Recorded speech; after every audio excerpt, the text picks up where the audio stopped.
Hi friends, చిన్న పనుండి ఇబ్రహీంపట్నం అయితే వెళ్ళామన్నమాట. ఊరికే వెళ్ళలేదు, ఎందుకు వెళ్ళామో కూడా ఖచ్చితంగా చూపిస్తా చూడండి. ఫస్ట్ అయితే మండి తిందామని చెప్పేసి బిర్యానీ సెంటర్కి అయితే వెళ్ళామన్నమాట. నేను మండి తినడం అంటే ఫస్ట్ టైం అనమాట. ఎప్పుడు నేను తినలేదు, ఎంత బాగుంటుందో అని చెప్పేసి నేను అనుకున్నా. కానీ అయితే నేను ఎక్స్పెక్ట్ చేసినంత లేదన్నమాట మండి బిర్యానీ. నాకు మామూలు బిర్యానీ అంటేనే చాలా ఇష్టం, కానీ మండి ఒకసారి ట్రై చేద్దాం అనుకున్నా, కానీ అస్సలకే నచ్చలే నాకైతే. ఇది వచ్చేసి ఫస్ట్ అయితే ఇట్లా ఆనియన్ సూప్ అయితే ఇచ్చారన్నమాట. ఫస్ట్ ఆనియన్ సూప్ కొంచెం వేడివేడిగా ఉందన్నమాట. అది తాగిన తర్వాత మనకైతే మండి అనేది వస్తుందన్నమాట. చూడండి ఎంత బాగుందో, చూడడానికైతే చాలా బాగుంది. టేస్ట్ కూడా బాగానే ఉంది, కానీ తినే వాళ్ళకి అంటే అలవాటు ఉన్న వాళ్ళకైతే కొంచెం బెటర్ అని చెప్పవచ్చు. నాకైతే ఫస్ట్ టైం కాబట్టి నాకు అంత పెద్ద నచ్చలేదు.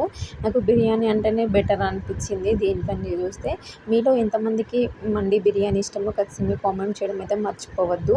ఇక లాస్ట్లోనైతే వెళ్ళేటప్పుడు అయితే సోంపు అయితే తీసుకున్నాం అనమాట. మేము యాక్చువల్లీ వెళ్ళింది అయితే మా పాపకి సైకిల్ తీసుకుందామని వెళ్ళామన్నమాట. చిన్న సైకిల్ అయితే తీసుకున్నాము. వీడియో నచ్చితే చిన్న లైక్ చేయండి.